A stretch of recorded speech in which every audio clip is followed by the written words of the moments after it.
தக்காளியை 2 கிலோ வாங்கிட்டு வந்திருக்கேன். நல்லா கழுவிட்டு மதியானம் 2 மணிக்கு ஊற வச்சேன். மணி இப்போ 9 மணி ஆகுது.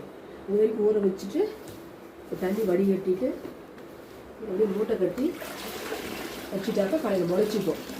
முளைச்சிக்கிட்டாடி காய வச்சு பருப்பு வச்சு இந்த பருப்பில் சாம்பார் செய்யலாம், வடை செய்யலாம். ரொம்ப நல்லா இருக்கும். அதை காமிக்கிறேன். அப்புறம் இது முளைக்கட்டுறதுக்கு கட்டி வைக்கிறேன்.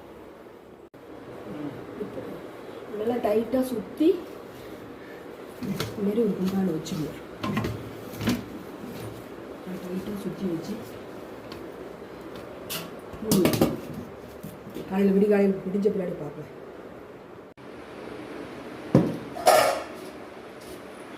இதை திறந்து பார்க்கலாங்க. சூடாக இருக்குது.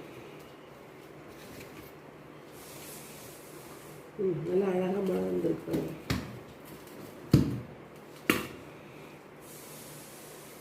தட்டைப்பயிறு நல்லா காய வச்சிடலாம். இப்போ நல்லா வெயிலில் காய வச்சிடணுங்க. நல்லா தொலைவி விட்டு நல்லா காயிட்டும்.